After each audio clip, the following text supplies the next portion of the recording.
በእኛ በኩል የወልቃይት አካባቢ ነዋሪዎች የተፈናቀሉ ዛሬ ከሰዓት እንኳን ቢመጡ እንቀበላቸዋለን። የኢትዮጵያ መንግስት አቅም በፈቀደ መጠን ኑሯቸው እንዲመቻች እናግዛለን። ጸለምት እንደሆነው፣ ራያ እንደሆነው፣ አዲስ አበባ እንደሆነው፣ ኢሉባቦር እንደሆነው እናደርጋለን። ሌላው ጉዳይ ግን በህዝበ ውሳኔ ሊፈታ ይገባዋል። ይሄ ዲሞክራሲያዊ አካሄድ ብቻ ሳይሆን ህገ መንግስታዊ ነው። ህገ መንግስቱ ባለበት ሁኔታ ውስጥ ያንን ጥሶ መወሰን ለአንዳንዶቻችን የሚቻለን አይመስለኝም።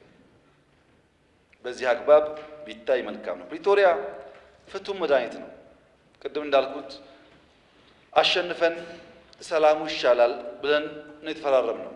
ፕሪቶሪያ ፕራይመሪሊ ለፌዴራል መንግስት የሰጠው ግዴታ መብራት፣ ቴሌኮም፣ አየር፣ በጀት ድጋፍ፣ ባንክ፣ ሰርቪስ ትግራይ ይፈጠር ነው። 100% መልሰናል።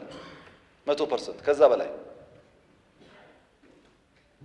በዛ ሳይድ የታጠቀ ይፍታ፣ የተፈናቀለ ይመለስ ነው።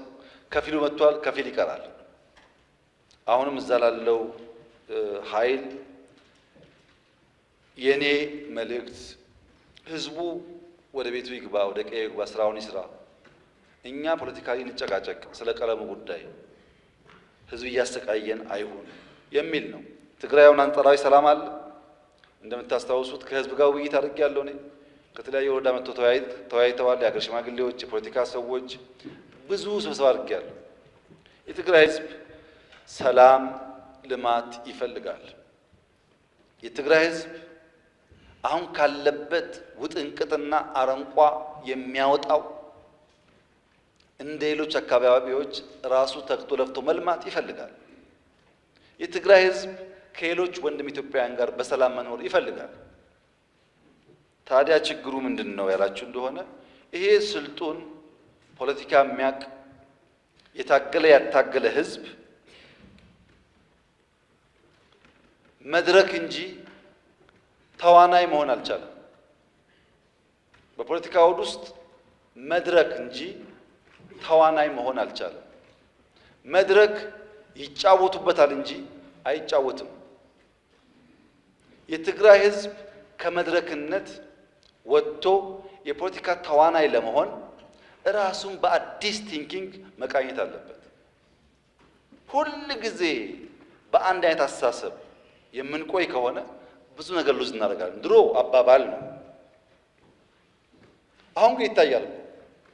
መቀሌ ባለፉት በ3 ዓመታት እንደ አዲስ አበባ፣ እንደ ባህር ዳር፣ እንደ ድሬዳዋ፣ እንደ ጅጅጋ ተሰርታ ቢሆን ምን እንደምታስቡት? ሁሉም እኩል ገቢ ያለው እኩል ድጋፍ አለው። ሀሳብ ከሌለ ግን ጊዜ ካልሰጠን ግን ልማት አይሰራም። እና የትግራይ ህዝብ በቀጣይነት የፖለቲካ መድረክ ሳይሆን ተዋናይ እንዲሆን መደገፍ ያለበት ይመስለኛል። በትግራይ ውስጥ ከአንድ በላይ የፖለቲካ ፓርቲዎች አሉ። 5፣ 6፣ 10 ፓርቲዎች አሉ። ችግር የሆነው አብዛኛዎቹ የትግራይ ፖለቲካ ፓርቲዎች ያሉበትን ደረጃ ማሻሻል አልቻሉም። የትግራይ የፖለቲካ ኃይሎች የአጃቢ ተዋንያን ሚና እንጂ የመሪ ተዋንያን ሚና መጫወት አልቻሉም። አንድ ቲያትር የሚሰራ ሰው ሁል ጊዜ አጃቢ አይሆንም። 5 ዓመት ያጅብና አንድ ቀን መሪ ተዋንያን ይሆናል። መሪ ተዋንያን ወደ መሆን ካላደጉ በቀር አጃቢ ተዋንያን ሆነው ተሰብሰቡና ምርጫ ያስፈልግም ብላችሁ መግለጫ አውጡ፣ ተሰብሰቡና እንደዚህ አድርጉ ከሆነ እዛ አካባቢ ያለው ፖለቲካ እድገት ወደሚፈለገው ደረጃ አይደርስም። ህዝቡ ከመድረክነት ወደ ተዋናይነት፣ የፖለቲካ ፓርቲዎች ከአጃቢ ተዋናይነት ወደ መሪ ተዋናይነት ሲቀየሩ ግን የሰለጠነ ህዝብ ፖለቲካ የሚያቀዝብ ንግግር የሚያቀዝብ ስለሆነ ብዙ ጉዳይ ይቀየራል ብዬ አስባለሁ። እዛ አካባቢ ላለው ኃይል በጣም ቀለል ባለ መንገድ መልሴ አንድ አርሶ አደር በሐምሌ ዶፍ ዝናብ ብቻ ሳይሆን መብረቅ እየጣለ ዝናቡና መብረቁ ከማሳው ያላስቀረውን ገበሬ መስከረም ላይ ወፍ ጮኻለችና ወፍ ስለምትጮህ አልወጣም ወደ ማሳ አይሄድም ብሎ የሚፈራ ገበሬ አይኖርም። ዶፍ ደፍሮ መብረቅ ደፍሮ የወፍ ጩኸት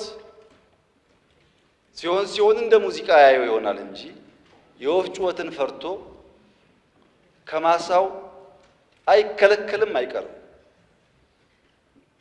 የዚህ መንግስት ታሪክ ይኸው ነው። አሁን ያለው ድምፅ እንደ ወፍ ድምፅ ነው። ዝናቡ መብረቁን አልፈነዋል። ማንኛውንም መጠነኛ ትንኮሳዎች እንደ ወፍ ድምፅ ከማስተናገድ ያለፈ ድካም አይኖርብንምና መሰብሰብ ጥሩ ይሆናል።